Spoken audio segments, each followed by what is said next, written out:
The promise of artificial intelligence and computer science generally vastly outweighs the impact it could have on some jobs in the same way that, while the invention of the airplane negatively affected the railroad industry, it opened a much wider door to human progress. The key to artificial intelligence has always been the representation. There is huge demand for artificial intelligence technologies. The notion of superhumans is using bioengineering and artificial intelligence to upgrade human abilities. If they use the power to change themselves, to change their own minds, their own desires, then we have no idea what they will want to do. Artificial intelligence will reach human levels by around 2029, follow that out further to, say, 2045, we will have multiplied the intelligence, the human biological machine intelligence of our civilization a billion-fold. Artificial intelligence is destroying the traditional world of work. As a millennial and Gen Z expert at Accenture, I had the opportunity to host and lead several workshops and panels with key clients at industry events. The topics ranged from virtual reality to blockchain, artificial intelligence to machine learning. This is a man who was 23 years old when he theorized the idea of creating a programmable machine, and in that way, Turing foresaw computers and artificial intelligence. These were revolutionary ideas at that time. I have always been convinced that the only way to get artificial intelligence to work is to do the computation in a way similar to the human brain. That is the goal I have been pursuing. We are making progress, though we still have lots to learn about how the brain actually works. We're living in an age where new technology offers gigantic upsides. Artificial intelligence has the potential to diagnose cancer, catch serial killers and reduce prison populations. I think a lot of jobs, with that additional artificial intelligence, we can augment human capabilities and impact. A lot of movies about artificial intelligence envision that AIs will be very intelligent but missing some key emotional qualities of humans and therefore turn out to be very dangerous. There are lots of examples of routine, middle-skilled jobs that involve relatively structured tasks, and those are the jobs that are being eliminated the fastest. Those kinds of jobs are easier for our friends in the artificial intelligence community to design robots to handle them. They could be software robots. They could be physical robots. I do think we need to at least register artificial intelligence units to be able to monitor and control them, because we want to control them and not vice versa. Today, billions of mobile devices with extraordinary power are uniting with advancements in robotics, artificial intelligence, nanotechnology, and so much more. I'm more frightened than interested by artificial intelligence. In fact, perhaps fright and interest are not far away from one another. Things can become real in your mind. You can be tricked, and you believe things you wouldn't ordinarily. A world run by automatons doesn't seem completely unrealistic anymore. It's a bit chilling. I am suggesting that we recognize that in network and interface research there is something as profound, and potential wild, as artificial intelligence. As the founding lead of the Google Brain team, former director of the Stanford Artificial Intelligence Laboratory, and now overall lead of Baidu's AI team of some 1,200 people, I've been privileged to nurture many of the world's leading AI groups and have built many AI products that are used by hundreds of millions of people. If the government regulates against use of drones or stem cells or artificial intelligence, all that means is that the work and the research leave the borders of that country and go someplace else. Most of the intelligence out there must be artificial intelligence. We keep looking for critters like us living on a planet like ours, where in fact the majority of the intelligence out there is not biological. That would be my argument. The thing that's going to make artificial intelligence so powerful is its ability to learn, and the way AI learns is to look at human culture. The sad thing about artificial intelligence is that it lacks artifice and therefore intelligence. Digital is really two things. It refers to a set of technologies, everything from artificial intelligence to the use of e-commerce. But digital is really about a different way of working, of making decisions, of partnering and reaching your clients, and so it's also about how you do things. Artificial intelligence is growing up fast, as are robots whose facial expressions can elicit empathy and make your mirror neurons quiver. Is artificial intelligence less than our intelligence? I absolutely don't think a sentient artificial intelligence is going to wage war against the human species. The iPhone is made on a global scale, and it blends computers, the internet, communications, and artificial intelligence in one blockbuster, game-changing innovation.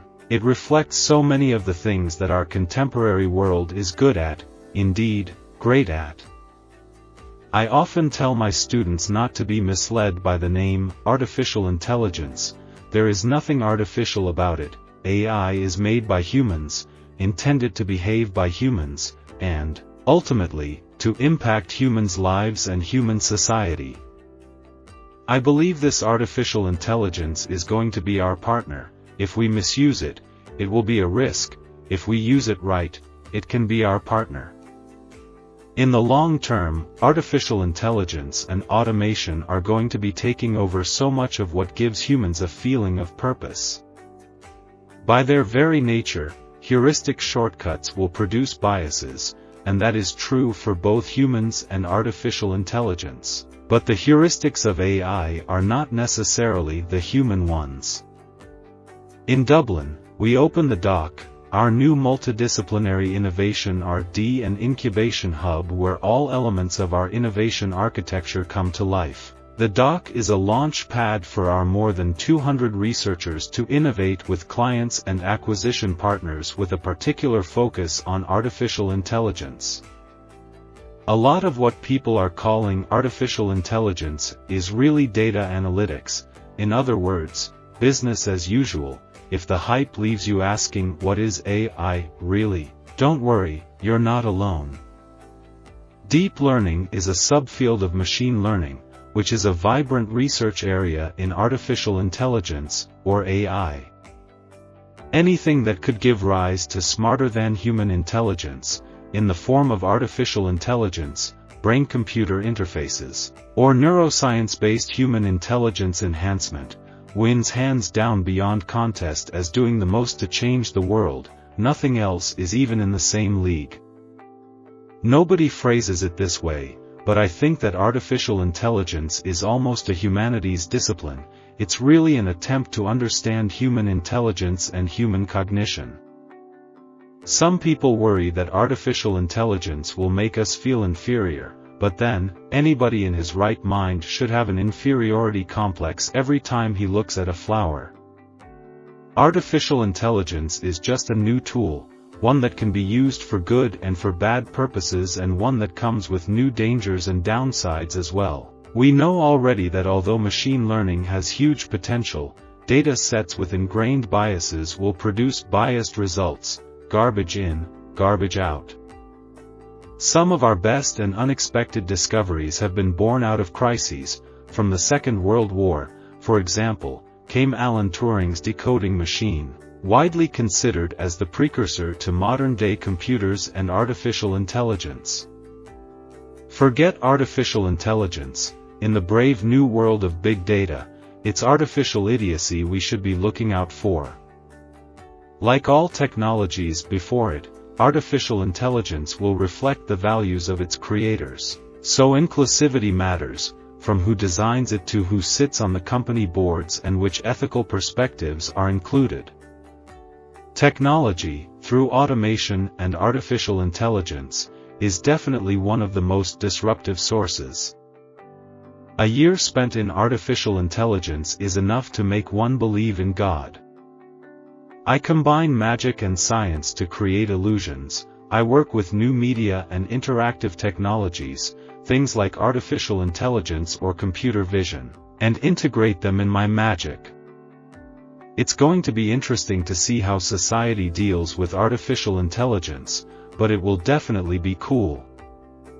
Nothing is more important, certainly during these times of artificial intelligence, than our public education, and as it continues to grow and evolve. I think you and I know this is going to be critical, that we are constantly training and retraining and creating these next generation jobs.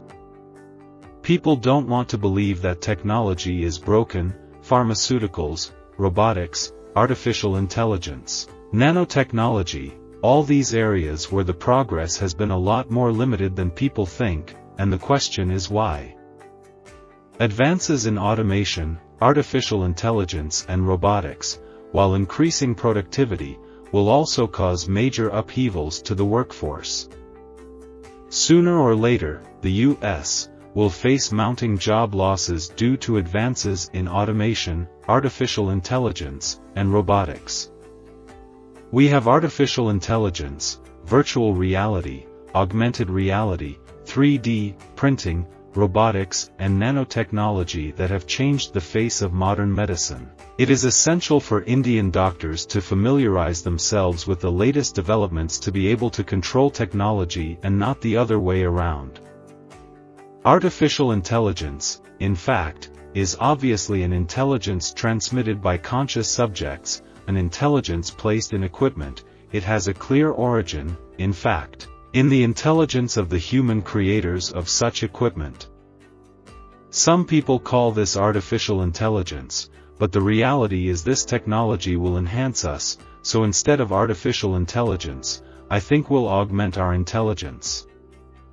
By far, the greatest danger of artificial intelligence is that people conclude too early that they understand it. With artificial intelligence, we are summoning the demon. You know all those stories where there's the guy with the pentagram and the holy water, and he's like, yeah, he's sure he can control the demon. Doesn't work out. I worked with Stanley Kubrick for almost a year back in 1990, trying to develop the screen story for his project Artificial Intelligence, which is about a robot boy who wishes to become a real boy, a future scientific fairy tale inspired in the myth of Pinocchio. The real question is, when will we draft an artificial intelligence Bill of Rights? What will that consist of? And who will get to decide that? Artificial intelligence leaves no doubt that it wants its audiences to enter a realm of pure fantasy when it identifies one of the last remaining islands of civilization as New Jersey. I'd rather see artificial intelligence than no intelligence.